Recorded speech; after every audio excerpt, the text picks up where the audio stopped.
Welcome to Eat, Drink, Think. I'm Amy O'Neill Houck. In this podcast from Edible Communities, a network of magazines published across North America, we celebrate all things local and sustainable in the food world. Today, we're speaking with Steve Sando, founder of Rancho Gordo, an heirloom bean company, and the author, with Julia Newberry, of the Bean Book, which will be out in early September. Steve founded Rancho Gordo in Napa, California in 2001, growing beans himself and selling them at farmers markets. If you can imagine a meteoric rise for something as humble as beans, Rancho Gordo has had it. Famous among cooks prowling the internet for specialty food, their bean club has thousands of members and thousands more on the waiting list. But luckily, non-club members can find Rancho Gordo beans in grocery stores, specialty shops, and directly from the company online. I first met Steve last year when he was the keynote speaker at Edible Communities Edible Institute, and I was captivated by his passion for beans, yes, but also by how Rancho Gordo works with and supports small farms and farmers here in the U.S. and throughout North, Central, and South America, where many varieties of beans originated and grow. Steve, welcome to Eat, Drink, Think. Thanks for having me. Glad to have you here. Congratulations on the new book, The Bean Book. Thank you so much. It's been a real labor of love, as you can imagine. We've been self-publishing books, the last 6 or 7 books we've done. And when 10 Speed asked us to do this and they wanted the definitive Bean Book, I thought we have to do it. Because also it was a chance to work with this photographer, Ed Anderson, who's very well known, and working with great editors. It just seemed like a natural thing to do. That's great. It's a really fun book to hold, too. It has these wonderful sewn signatures. It lays really flat. It feels nice with the beautiful matte photography. What about it made you want a new Bean Book? I guess what is it? What's that's different from the books that you've previously published? Well, I think I published everything for me. So if it made me happy, that's really what my goal was. And luckily, I had enough people to go along with me to understand it and think it was good enough for them too. But working with a real professional publishing house was really the treat. And honestly, working with the photographer, Ed, I've learned so much about photography that we've already started using a lot of those techniques in our own in-house photography. So it's been very fun. And also, I think 10 Speed, their reputation, working with a great editor who was Kim Keller, and the photographer, all those things together seemed like it was a good idea. Also, it probably is going to reach a different audience other than what we affectionately call bean freaks, who that's really where I've been focusing. And so now it's a little bit more generic. That's great. Can you tell us a little bit about how Rancho Gordo started? I'm especially curious about your connection to Napa and how that may have influenced the start and the growth of the business. Well, I'd turned 40, and this is an inspiration to everyone who is in their 20s and 30s and freaking out because they don't know what they want to do. I turned 40. I'd had many moderately successful opportunities that I took advantage of. And then at one point, I just thought, I can't keep doing this. I have to keep reinventing myself with every job.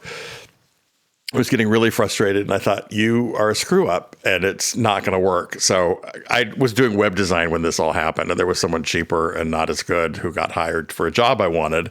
I thought, you know what, get a garden. And I just instinctually knew if I had a garden, I'd be okay. And so I thought I would probably get a job at, a big box store and have a garden. And then this really was the goal. And then I started growing, and I erroneously felt I had a talent for farming and started doing it. I went gung-ho. That's how it started. It was no master plan. That's great. And at this point, is Rancho Gordo still growing any of the beans that it sells? Well, we contract every bean, sort of a different story. The trial gardens are still in my home on Mount Veeder, which is between Napa and Sonoma. We work with a lot of farmers will give them seed, they'll grow it, and we'll buy everything back, and then we'll save the seed for the next season. Sometimes we buy it off the shelf. Sometimes like in Mexico, we're going to indigenous farmers who have a very particular bean to their region, which they couldn't necessarily go to Mexico City and try and sell any extra because people in Mexico are really particular about, I will know, we eat this bean here. Whereas here in the U.S., we have a market. We just like, oh, it's something new and different. We'll try it. So it's different with everyone. Real hardcore farming, no, there's not. I really early on realized the skill set to grow is often at odds with the skill set to sell. And also, if you've been to some bad farm dinners, to cook as well isn't always a natural thing. That's why you want a chef around, I think. Tell us a little bit more about who your growers are and what you prioritize in working with farms, both in and outside of the U.S. Well, when we first started, we had 2 guys growing everything. And we thought, well, this will be a great opportunity for them. But as we've gone on, we've found that it really is better to focus on 1 or 2 varieties. And it's very hard because right now we do almost 30 to 35 varieties, depending on the year. So if one farmer has to be an expert in all of those, it's not good. Plus, with the quantity we need now. So we will give them 1 or 2, and sometimes 1. I'm trying to think. We have one guy who's doing 4, and that's here. And then in Mexico, it's their beans. So they usually have 1 or 2 that they're known for, and those are what we take. And when we first started, they were very hesitant because if there's a fat gringo and who's offering you a business opportunity, I think their thinking is, I'm not going to come out ahead here. So it took years of developing these relationships, having a lot of really great meals. Some of them they were very embarrassed by. This one farmer, we went to his house and he had beans and nopales, the cactus paddles, and salsa, but they were all from his farm, and tortillas made from corn he grew. And he was like so embarrassed that it was so humble. And I'm like, I've eaten at the French Laundry, which is wonderful, but this is the dream, the meal I dream of. So it was very exciting. So anyway, but we let them dictate what they're going to do. Mm-hmm. Mm-hmm. And how do you establish what you pay farms? They tell us, and usually it's market rate. This isn't a charity thing, which a lot of people think, oh, do you help them out? And it's like, well, I'm pretty hardcore liberal on so many things, but it is a business, and we're not using any, what do you call it? Charity from any organization. It's just 2 business people working together to make this happen. And I think with some charities, it's like, oh, this is the year of the bean, and they come in and they make a big fuss and then they're gone. We've been doing this since 2008, and we've only seen these communities grow and get better. Not because of us, but we're certainly a part of that situation. And in Hidalgo, where we grow a lot of them, when we first went, we go to these villages and there were just no men, and they were all in Florida, doing horrible construction jobs. And now you see men really proud because their beans, it's their identity. We grow this bean in this region, and the fact that they're possibly eaten in the French Laundry, they don't know what the French Laundry is necessarily, but they love that the beans are sort of an ambassador for their village. It's very romantic to me. And it was horrible during when Trump threatened a tariff on imports from Mexico. You could just feel the hands pulling back from across the table. Like, this is exactly what we thought about you. It's like, no. So what we did is that luckily the tariffs didn't happen, but I added a 5% tariff ourselves to all the Mexican imports. And we gave that money to a group called No More Deaths that provided water at the border for migrants trying to flee. And that was my little political. I get political once in a while, and that was important to me. Well, because we're eating the food, and it's part of the culture. And a lot of the reason these people are leaving their homes, which is they're not coming because the cable TV is so good. They're coming because they're really desperate, and often it's because of decisions we've made as a government or a culture. So it's our problem too. So that's been my soapbox. And I get a lot of times people say, oh, no, stick to food, don't get political. But food is political in a lot of ways.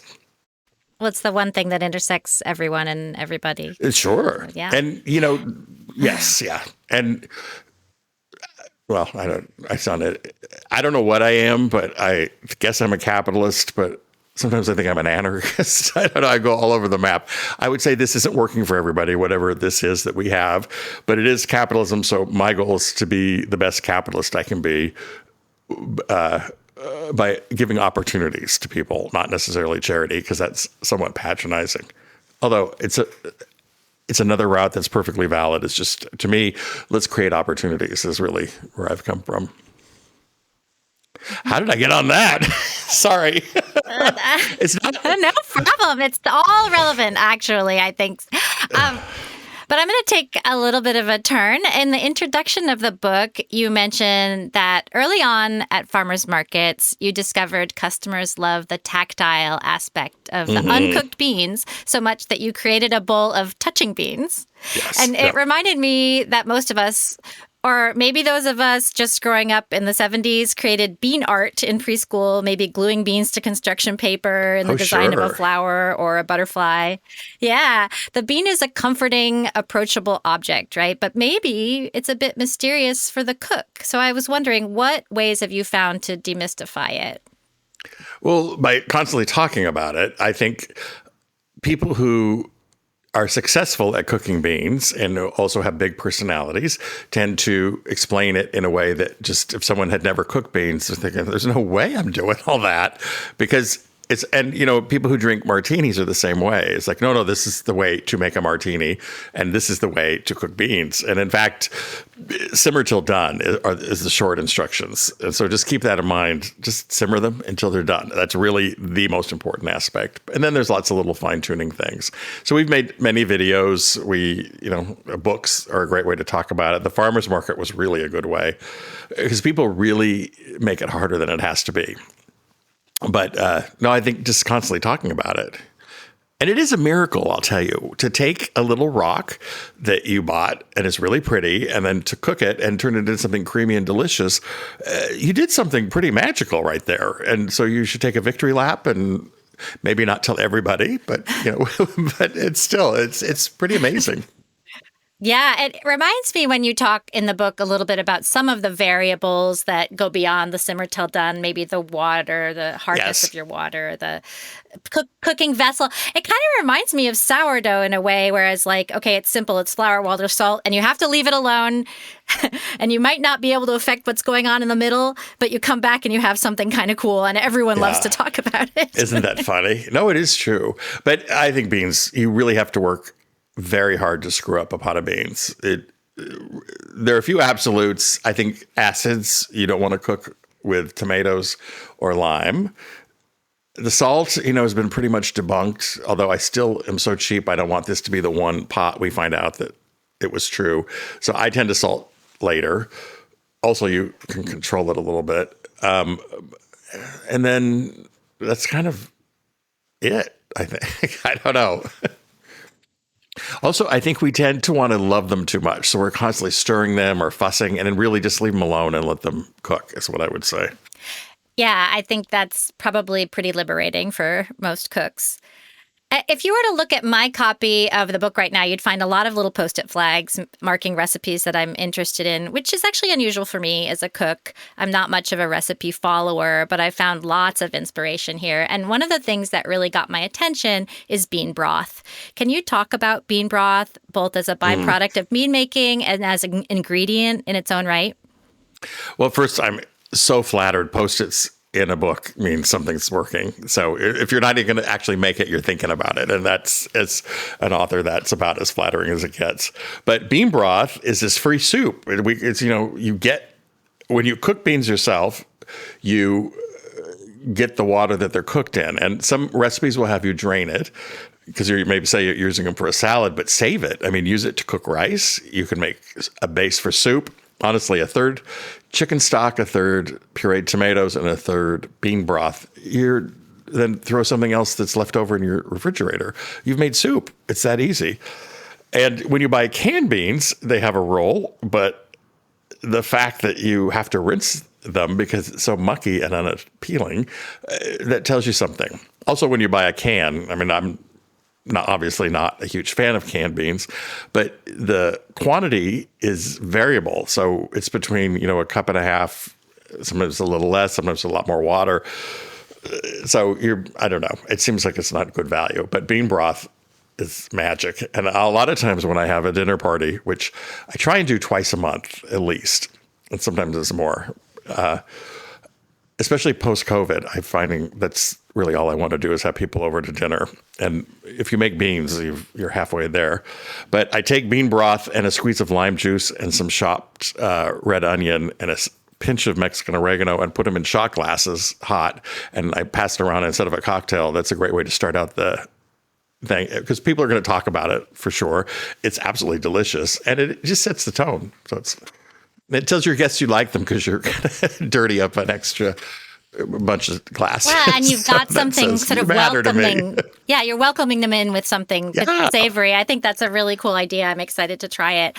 One of the things I appreciated in the bean book is your concept of a bean strategy.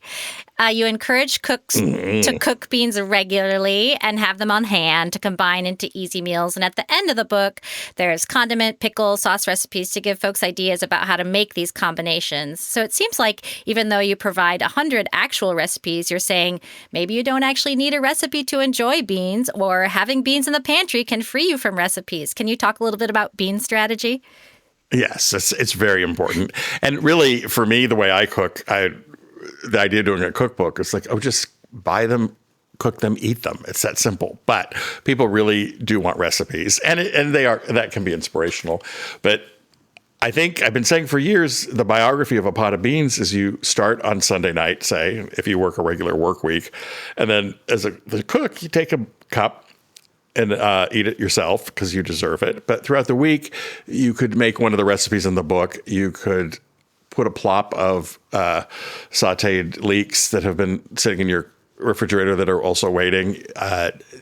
What is it called? There's Indian achar. It's a roasted garlic paste that you can get pre-made. Put a spoonful of that in there.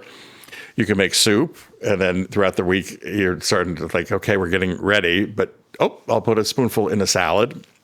And you don't have to have a bean salad. You could actually have a salad with beans, or you could go the other way. Because I think people think, I don't want a bean salad. No, but if you're having a salad, just this extra protein and extra cream, it really tastes indulgent. So you feel like you're adding something slightly naughty, and not to judge, but you know what I mean? And then at the end, it's like, okay, I kind of am sick of this pot. Just puree them I like anchovies and onions and garlic, and I make a dip with them. And then you've really exhausted the possibilities of a pot of beans. And if you do it Sunday, you have protection all week for always something good to eat in the refrigerator. I love that. And I've been using these super cubes, they're called. They're like ice tray cubes, and you can do 1 cup pieces. So you fill it up and then you freeze them, but then later you take them out. You don't store them in the super cube tray, but I have bags and bags of 1 cup of beans. So you always have them and you always know what you have. And that's stored in the broth? Yes. Mm-hmm. Yeah. No, I think it would get kind of dried out if you hadn't used the broth. Yeah. I liked how you mentioned in the book that you call bean dips bean dip and not like kidney bean hummus, because to me as a cook of Middle Eastern descent, like hummus actually means chickpea. So it feels weird to call anything else hummus. No, I hope.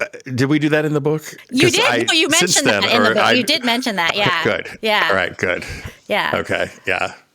That's a fairly recent thing I've learned too. It's like saying pita bread. I guess pita means bread. So you're saying bread when you say that. So we're all learning, but I'm going to mention martinis again, but just because it's in a cocktail glass doesn't make it a martini.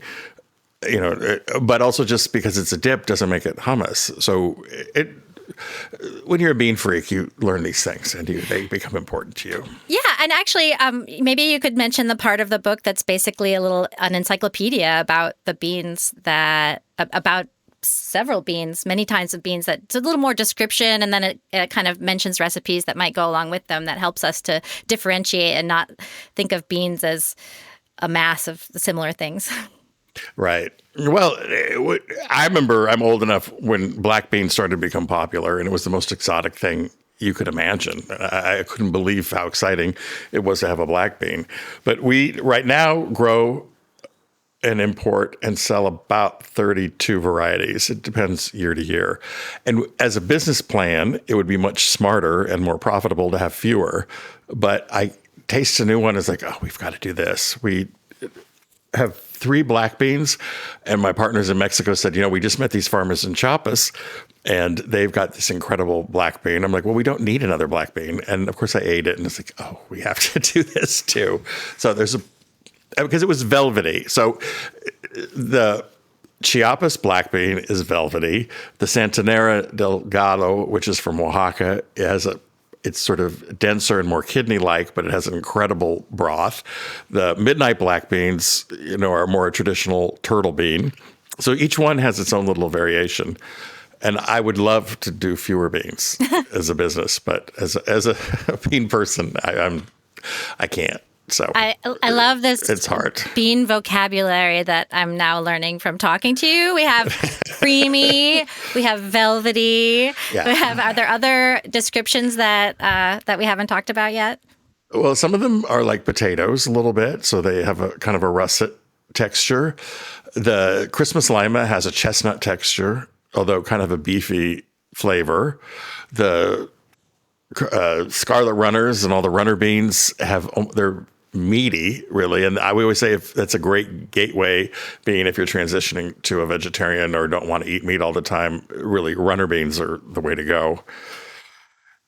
Fudgy is one I would use sometimes, although people don't seem to like that one as much. But I at the farmer's market, I had someone complain. It's like, you're describing these like wine. And it's like, oh, I think maybe it's just them from here. I mean, but I don't really think I'm describing them like wine. But do beans have umami, or is that something that you add while you're cooking? I'm a home cook, so I don't know. To me, they don't need anything. Onion, garlic, olive oil, beans, a bay leaf, and water. Like, don't use chicken stock even. And I'm an omnivore.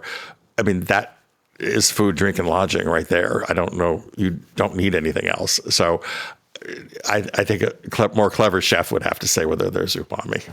I guess I'm thinking about the fact that people often rhyme beans with mushrooms and kombu, and those are two things that are really kind of umami bursts. So maybe that's why they go well together. Yeah, I think for me, the kombu, I was very slow to come to that. And I'm just going to assume it has a lot of health and digestive benefits, but I don't really think it affects the flavor very much to me. So I think if you want to use it, definitely do. I don't know. And mushrooms, beans and mushrooms are delicious together, especially texturally. So I know. I go to an annual morel stuffing party, and the last one, they put foie gras inside them, and then they grill them. And I did beans the last time, and it was very fun. Oh, wow. You put it in a pastry bag and you squeeze it into the hole. It's very fun. Yeah. Mm-hmm. I was curious why lentils were omitted from the bean book. I know they're part of your catalog. Was it just too much of an outlier from the rest of the recipes? Yes, and it's a different family. They're not in the same family. But we do garbanzo, so I think just somewhere we had to draw a line. Otherwise, we took a long time to do the book, and I'm sure that my editor would not have been happy to. We need a little more time so we can really go into lentils. And I'm also very late to lentils. I grew up with lentils being something you bought bulk at the hippie co-op, and they were horrible. They were really old and brown and tasted like nothing, and you had to put a ton of sausage to make them tolerable. And then getting these samples and cooking them, it just changed my life. Like, in 30 minutes, you could have an incredible legume. And they're different. We have the ones from Puglia, we have French ones, we have black caviar ones, and each one is really different. And I would love to not have one of them, but we have to do them all. But they're newer to me, and I think it was, I don't want to say because I don't know, but one magazine just said, I don't understand why we are producing this Beyond Meat and the processed meats, the lab meats, when you have a vegetable that tastes this good. And that's been my personal thinking. But to be fair, I've never tried them, so I have no idea where they fit into the modern kitchen. Yeah, no, I mean, for me, lentils are the height of comfort food. We used to just cook green lentils with cracked wheat and like tons of caramelized onions. And that was like the best thing we could ever eat. So I'm looking forward to your lentil follow-up. No, and it's so silly, but lentils and grated carrots in a really mustardy vinaigrette is such, I can't, it's so silly because it's better than all the ingredients would let you know. It's a great classic French salad. And it's very quick compared to beans too. So, yeah. And I guess healthy too. So you can't lose that one. So at one of the kitchens I worked in years ago, it was sometimes my job to sort the beans. And we even kept a little jar on a shelf with tiny pebbles that was labeled averted lawsuits. And these days at home, I rarely find any debris in my beans or lentils. And I've gotten a little bit laissez-faire in my sorting. I'm wondering, should I be more attentive or have things actually changed in how beans are processed? They have changed, but about 85% of the cleaning happens in the field. So if you pick up usually it's not going to be stones. It'll usually be mud, dirt clods more than a stone. But once we caught a cigarette butt, so you really you do want to do it for sure. And as someone who also would like to avoid problems like that. Yeah, you definitely have to. And that's also why they're dirty. I mean, they've been cleaned in the fields for the most part. And they have a final cleaning and there's an electric eye and everything. But the beans are harvested in this big Rube Goldberg type machine. And they go up a ladder and they're shaking the whole time. And then they go over screens where they shake like crazy and the beans go down. The pods go somewhere else. So it would be really easy you could see a dirt clod to get involved. But the cool thing is the pods get chopped up and go right back into the soil as green manure. So even conventionally grown beans are really good. So is there a no-till method of growing or do they have to work those pods back into the soil? Well, you could leave them there. Like, the whole thing now about leaves is, don't chop them up. So you could leave them. And they would break down by the time the following year. We don't yet, but that's something to definitely work towards. Mm-hmm. And so when you're talking about rinsing and sorting, you actually rinse like in a bowl of water, and you'll change the water a couple times while you're rinsing. Is that right? Yes. Well, except for I'm like you, I get a little lazy about it too. I'll have a colander and rinse like crazy and pick through the colander looking for any debris. Mm-hmm. Yeah, that's kind of what but I do. I should be, changing the bowl. Growing up in kind of upstate New York, I was also late to the rinsing rice party, so I'm fine to adapt and change to be better about rinsing my beans too. Yes, yeah. What are you supposed to rinse rice now? I think you are, right? Mm-hmm. Yep. Because of there's something bad in the soil. Well, there's that gets dust, I think, is like part of it. So it just tastes better. But then also, I think it helps with rinsing away some of the bioaccumulation of, some of the stuff that gets there in the soil. Yes. And it's there naturally, too, right, sometimes. Right, exactly. Yeah. And if you talk to people in rice cultures, they'll say, what? Why aren't you rinsing your rice? So, yeah, I do it now. Yeah. Well, choices, right? Mm-hmm. And can you talk about soaking versus not soaking beans? I used to care so deeply that people did it my way. But now it's like, if you're cooking beans, my hat's off to you. Good for you.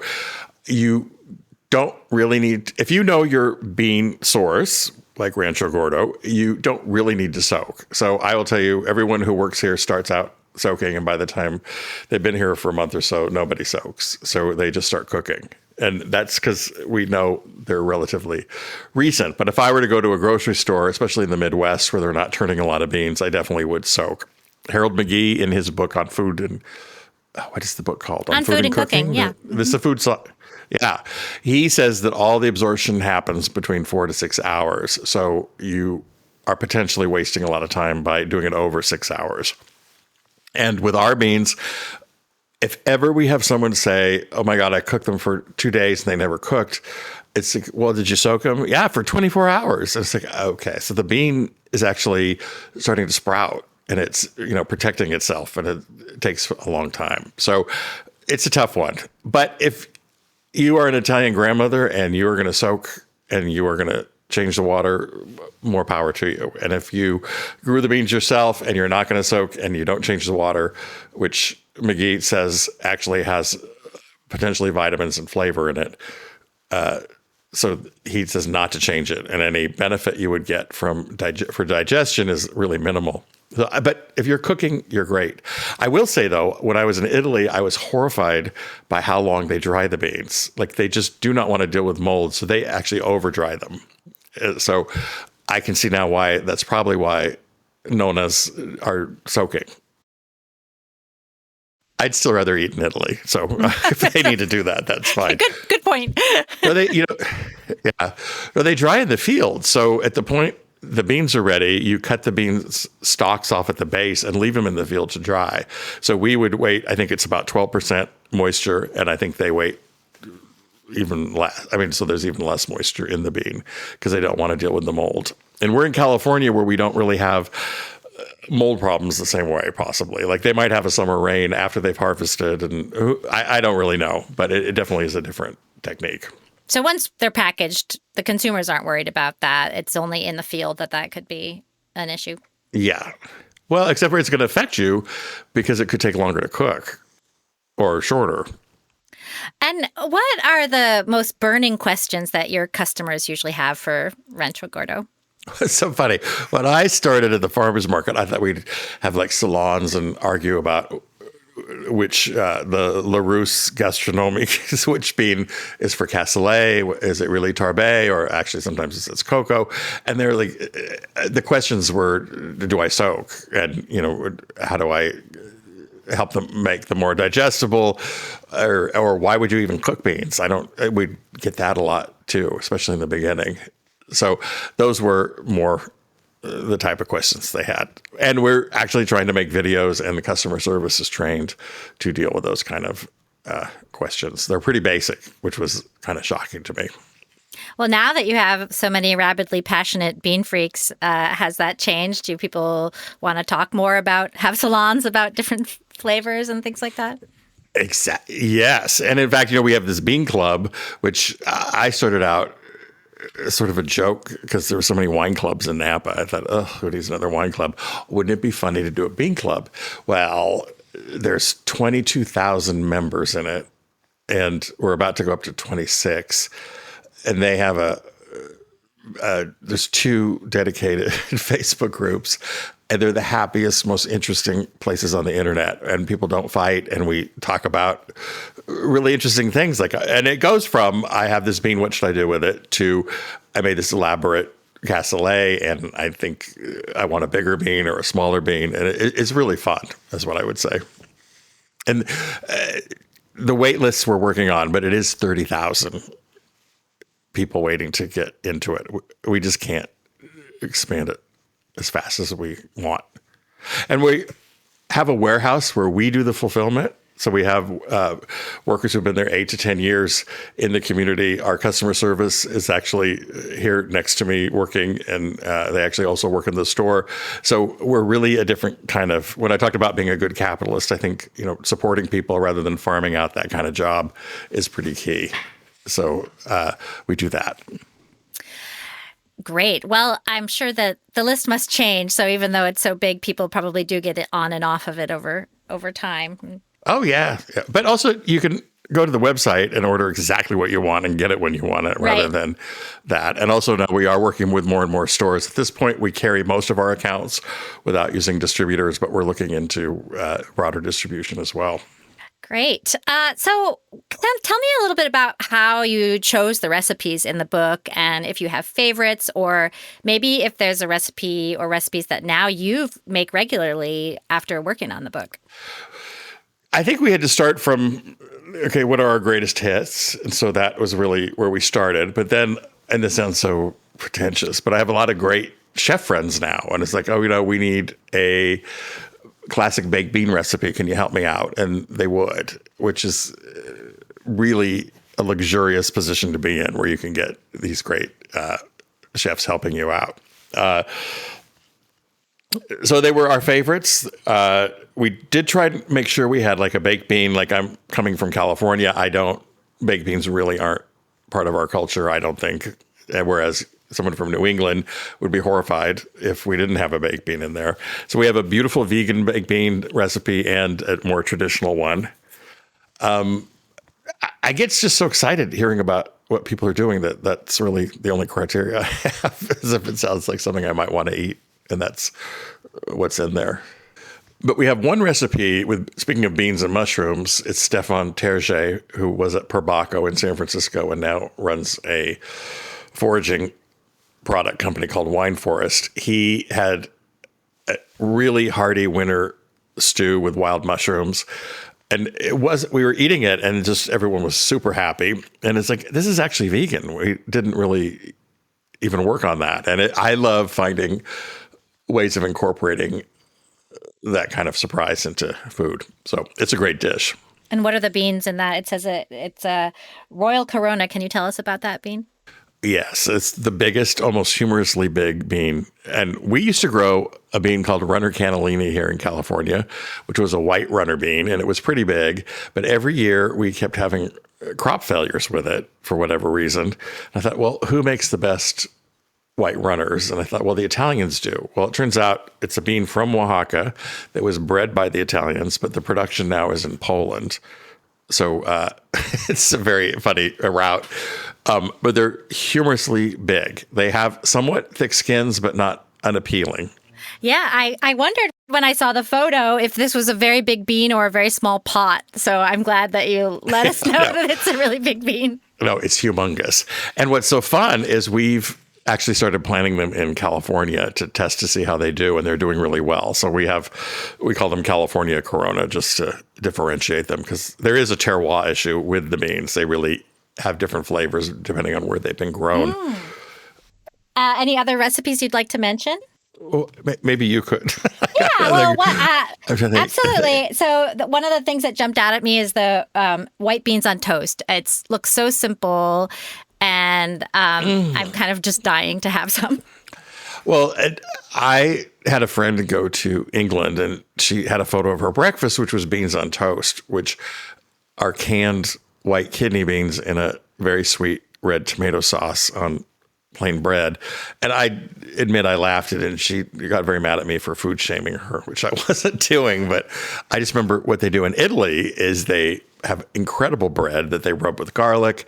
It's tons of olive oil, then the beautiful white beans. And we did this in Sorana, which is where the Marcella beans we grow come from. And then they had a piece of lardo, which is this gossamer thin. It's not just lard, it's cured lard. And they put it on the top, and then it starts to melt, and you can see the outline of the beans coming up, and it's just fabulous. But prosciutto is equally delicious. Or just a great piece of bread. A tiny bit too much olive oil is what I think is called for. And then some beans. And you can mash some of them with a fork to make things hold. And then just a little bit too much more olive oil. And it's just, there's nothing better. If it's great beans and great bread and great olive oil, you need all those components to be really good. It sounds amazing. Okay, here's one that stood out for me because of its being unusual. Linguine with garbanzo puree. Can you talk a bit about that? Yes, we're doing we have 2 vegetarian books, and I'd heard about this and I just thought I'd try it because I had leftover garbanzos. And like a lot of great dishes, I think you've got leftovers. So what do I do with them? And I've, had a cup and a half or 2 cups of garbanzos left in the refrigerator and pureed them. And again, it's so much better than it sounds, but it coats each noodle like a glove. And it's really one of my favorites, especially pasta fagioli usually is a borlotti bean or a cranberry bean. And to have the garbanzo in there is like, oh, this is kind of different. So I fell in love with that one too. Well, that's great. So now that this book is nearly out into the world, is there anything new on your plate, so to speak, or what's on the horizon that you might want to tell us about? Well, I have a couple more books. I think we'll probably go back to publishing them, but the Rancho Gordo Shashak project, and the Shashak are my partners in Mexico. And from the start, I thought it was really important to give them credit. So that's why we call it that. But we've been traveling since 2008, and I probably go down during a good year 4 times. sometimes more, and then, of course, less during COVID. So we've been going to meet the different farmers and the different producers of products, and I would love to tell that story. And I have photos from almost every market everywhere we've been, plus the growers who are some of the most beautiful people that not everybody could do this. So it's a leap of faith for everybody that we are going to do this together. And the fact that it's been a success is sort of amazing. Well, it is amazing. So I would love to tell the story about them and also go around different parts of Mexico, because right now Oaxaca is very chic, but there actually are other parts of Mexico with really good food, but everyone's focused on Oaxaca. And I think it would be great to talk about the woman who makes our chocolate, who's from Guerrero, there are parts of Yucatan that aren't Merida that have also really good food. So I would love to talk about all those aspects. And then the other book I want to work on is I actually was diagnosed with diabetes, type 2 diabetes, about 5 years ago. And it was full-on raging diabetes. It wasn't pre-diabetes. I was at 10.8 A1C. And through diet and exercise, I've lowered it to kind of pre-diabetes levels. So I'm beyond the goal of what they want with medicine, but I didn't take any medicine. So I have to be very careful because this worked for me, and then maybe it won't work for everybody, but it does seem that so much of what the problem is the way we eat, and there's great stuff to eat that is just would help with your glycemic index. So that's my goal. And I would love to really focus on Mexican food because I think a lot of Mexican Americans eat the worst of both cultures. But when in fact the pure diet with beans, nopales, corn, I mean, it's pretty good. So that's one thing I'd love to do. Well, it sounds like even with that challenge, you're still enjoying food a lot. So it would be fun to hear you communicate about that. Yeah. Oh, no. And I don't want to say that it was easy, but once you get the right mindset, it's doable. So that's very good. And as I've turned 64 now, but when I turned 60, I decided I want to sing. So I'm actually working with a jazz trio and I sing, believe it or not. It's very funny. That's so exciting. Well, we look forward to hearing about all of those projects and more, maybe your upcoming jazz album. And hopefully we'll have you back someday. Steve, thanks so much for joining us. Thank you. I just wanted to say edible has been a real part of the journey from the word go. I think you guys started about when I was starting to kick into gear.